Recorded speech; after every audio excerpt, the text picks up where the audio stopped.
నా పేరు నల్లాని రమేష్ నాయుడు, ఆంధ్ర రాష్ట్ర ప్రజాసమితి రాష్ట్ర ఉపాధ్యక్షుడిని, national human rights NGO national vice చైర్మన్ని.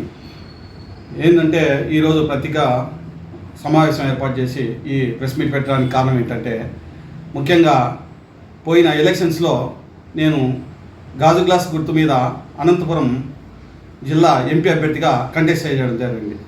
అప్పుడు టీడీపీ అభ్యర్థి అయినటువంటి అంబికా లక్ష్మీనారాయణ గారు ఓట్లు ఎక్కడ చీల్తాయనే ఉద్దేశంతో నాతో రాయబారాలు నడిపి ఎన్నో ప్రలోభాలకు గురి చేసి ఎన్నో అన్ని రకాలుగా ప్రయత్నం చేసినాడు. కానీ నేను ఎక్కడ లొంగలేదు.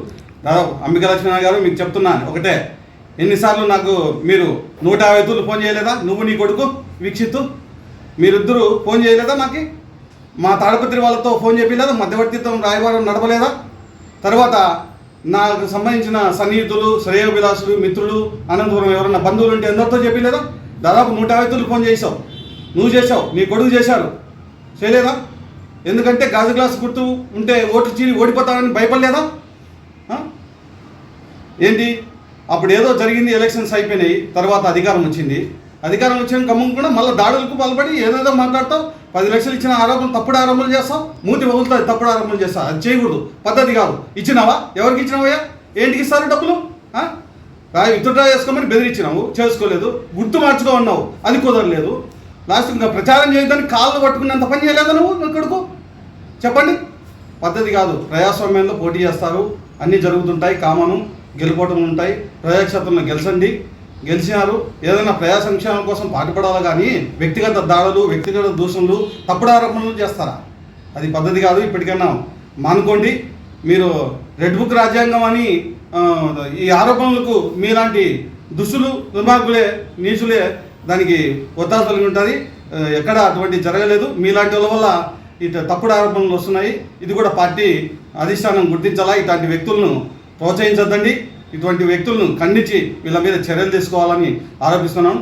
నేను వచ్చేసి ప్రత్యక్ష రాజకీయాల్లో, పరోక్ష రాజకీయాల్లో దాదాపు 20 ఏళ్ళ నుంచి ఉన్నాను.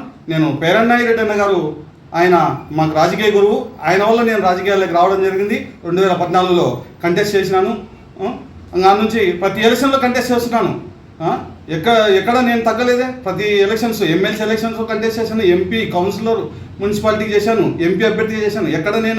ఎక్కడ ఎవరి ప్రలోభాలకు లొంగను. నేను ప్రజాసేవ లక్ష్యంగా ముందుకు సాగుతున్నాను. సత్యసాయి బాబా చెప్పినట్లు సర్వీస్ ఈజ్ గాడ్ అని చెప్పినారు. దాన్ని నేను మనస, వాచ, కర్మన సిద్ధాంతాలను నమ్మిన వ్యక్తిని, అది ఖచ్చితంగా పాటిస్తున్న వ్యక్తిని. కరోనా టైంలో ఎన్హెచ్ఆర్సీ తరఫున మేము సొంతంగా మా ఫ్రెండ్స్, మిత్రులందరూ కలిసి అనేక సేవా కార్యక్రమాలు చేసినాం. చూసుకోండి, సేవా కార్యక్రమాలు గత 16 ఏళ్ళ నుంచి చాలా సామాజిక సేవా కార్యక్రమాలు చేస్తూనే ఉన్నాం. మరి సామాజిక సేవా కార్యక్రమాలు చేసేటికి రాజకీయ భరోసా అయితే ఇంకా ఎక్కువ విస్తృతంగా ప్రజలకు సేవ చేయొచ్చనే ఉద్దేశంతో మేము రాజకీయాల్లో రావడం జరిగింది. దాని తగ్గట్టే మేము ప్రయత్నాలు చేస్తున్నాం. కానీ ఇది పద్ధతి కాదు. దాడులకు, వ్యక్తిగత ప్రజాస్వామ్యంలో వ్యక్తిగత దాడులకు తావులేదు. వ్యక్తిగత దాడులు మంచివి కాదు. మీరు ఏదన్నా ప్రజా సంక్షేమం కోసం పాటుపడండి. అనంతపురం జిల్లా కోసం ఏం తెచ్చారా మీరు? పార్లమెంట్లో ఏమడుగుతారు? మా కులానికి ఎస్సీ ఎస్టీ చేర్చమంటారు. అది ఎస్సీ ఎస్టీ చేర్చేకి నువ్వు ఎంపీగా ఆడమాటాలని చెప్పనే ఉంది. ప్రత్యేక హోదా అడగండి. ఏదన్నా అనంతపురం జిల్లాకు ఏదైనా సస్యశ్యామలంగా తాగునీటి ప్రాజెక్టులు అడగండి. లేదంటే ఇంకా ఏదైనా కానీ హార్టికల్చరు అభివృద్ధికి ఏదైనా కానీ నిధులు కేటాయించమనండి. రైతులు బాగోలు కదండి. ప్రజా గొంతయి మాట్లాడండి. అయ్యా, నిన్ను చూసి ఎవరు ఓట్లేసాను? నువ్వు ఎంపీ అభ్యర్థిని, నీ ఎంపీ ఎవరు? నీ మొహం కూడకూడదు. బాలకృష్ణ గారు ఏదో దయతలిచి నువ్వు హిందూ ప్రవాసి, నువ్వు అనంతపురం వాసి కూడా కాదు. నీకు అనంతపూర్ పార్లమెంట్ టికెట్ ఇచ్చి ఆయన ప్రోత్సహించినాడు. నీ మొహం కూడా, ముక్కు మొహం కూడా ఎవరు చూడలే ప్రజలు. ఆ టీడీపీ గాలి వల్ల నువ్వు గెలిచిన వ్యక్తివి. ఇప్పటికి అనామకంగా గెలిచిన వ్యక్తి నువ్వే, అనాయాసంగా గెలిచిన వ్యక్తి కూడా నువ్వే రాష్ట్రంలో. అది గుర్తెరిగి ఏదో వచ్చింది, నీకు ప్రజా సేవ చేసే అవకాశం అనంతపురం ప్రజలు కల్పించినారు. దాన్ని నువ్వు సద్వినియోగం చేసి నువ్వు రాజకీయ భవిష్యత్తు నిలబెట్టుకో. లేదంటే ఇట్లే చేసినావు అనుకో, నీకు రాజకీయ భవిష్యత్తు ఉండదు, వీటికి సమాప్తం అవుతుంది అని హెచ్చరిస్తున్నాము. పద్ధతి కాదు. దాడులు చేయడం ప్రజాస్వామ్యంలో కుదరదు, వద్దు. ఏదన్నా ప్రజాస్వామ్యంగా ప్రజలకు సేవ చేసి నడుచుకోండి. అయ్యా, సేవ చేయకోకుండా ఇది ప్రత్యేక వ్యక్తులతో దూషణలు, దాడులు పాల్పడతావా?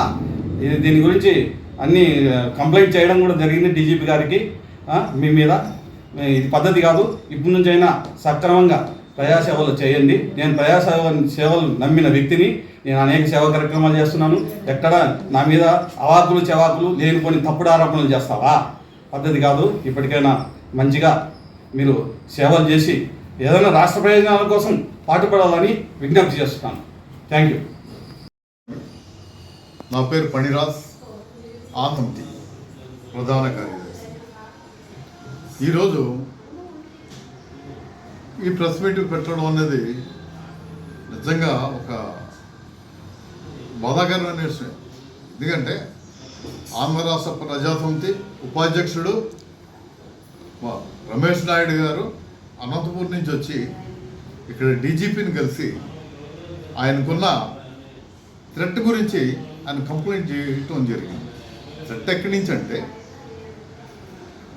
రీసెంట్గా ఎలక్ట్ అయిన అనంతపురం ఎంపీ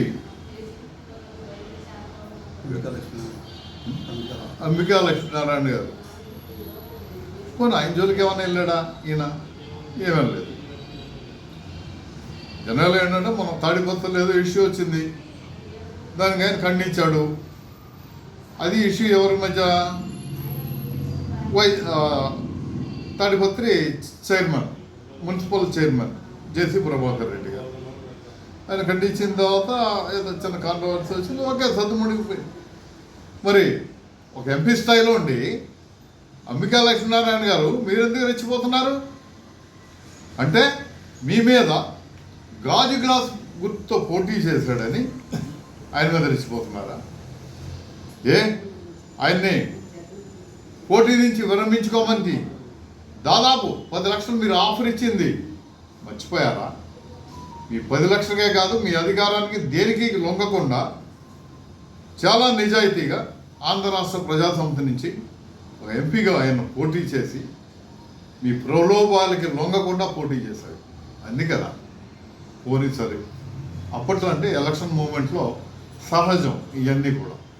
మరి ఇప్పుడు ఎందుకంటే రెచ్చిపోతున్నారు? మనుషులు పంపిస్తారా? ఆయన మీద కక్ష సాధింపు ఇప్పుడు చేసేది? వైసీపీ వాళ్ళు అంటున్నారు ఏంటి, తెలుగుదేశం పార్టీ రెడ్ బుక్ రాజ్యాంగం నడుస్తుందని. నిజంగా నాకు తెలిసి అది అన్ని చోట్ల నడవట్లే. మీలాంటి దుర్మార్గులు, దుష్టులు, ఎదవలు ఉన్న చోట మాత్రమే నడుస్తుంది.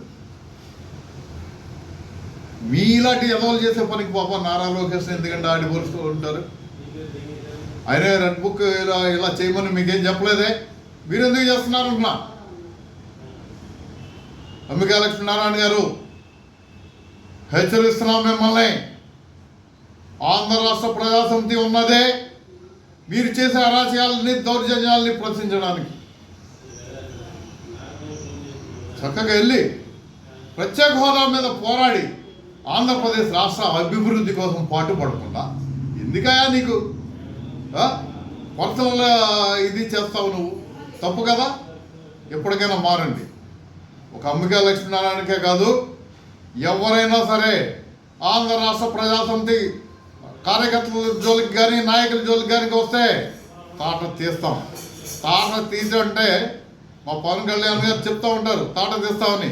అంటే మేము ఫిజికల్ దాడులు కాదు, తాట తీయటం అంటే మీ రాజకీయ భవిష్యత్తు లేకుండా చేస్తామని ఆఖరిసారిగా హెచ్చరిస్తున్నాను. దీని మీద డీజీపీ గారు కంప్లైంట్ ఇచ్చాము. చేతనైతే మీరు ఎదుర్కోండి. క్షమాపణ ఎప్పటికైనా క్షమాపణ చెప్పి రమేష్ నాయుడికి మీరు మీ మంచిదనం అనేది బయట పెట్టుకోండి, లేదంటే తర్వాత మీ ఇష్టం. Thank you. మిత్రులకి, సోదరులకి, ఇక్కడికి వచ్చిన నా ఆత్మీయులకి, నా సోదరులకి అందరికీ హృదయపూర్వక కృతజ్ఞతలు తెలియజేస్తానండి. ఈరోజు పడమట పంటకాలం రాష్ట్ర ఎంబీసీ కార్యాలయంలో ఆంధ్ర రాష్ట్ర ప్రజా సేవా సమితి రాష్ట్ర ప్రధాన కార్యదర్శి మణిబాబు గారు అండ్ రాష్ట్ర ఉపాధ్యక్షులు నల్లాని రమేష్ నాయుడు గారు వచ్చి మర్యాదపూర్వకంగా కలవడం జరిగింది. కలిసి వారు ఈ పార్టీలోకి ఆహ్వానించి మా పార్టీలోకి రమ్మని తెలపడం జరిగింది. వారి ఆహ్వానాన్ని నేను స్వీకరిస్తూ త్వరలో నా యొక్క ఆలోచనలను తెలియజేస్తాను. ముందు ఇంకా అనేక కార్యక్రమాలు ఉన్నాయి. వాటిలో అందరూ స్నేహపూర్వకంగా, మర్యాదపూర్వకంగా, చక్కగా పార్టీల పరంగా కాకుండా ఆయన ఒక మంచి స్నేహపూర్వకంగా ముందుకెళ్దామని చెప్పి వారికి తెలియజేస్తున్నానండి. ఖచ్చితంగా వీరు ఆహ్వానం తెలిపిన ప్రతి ఒక్కరికి పేరు పేరున కృతజ్ఞతలు తెలియజేస్తున్నారు. ధన్యవాదాలు.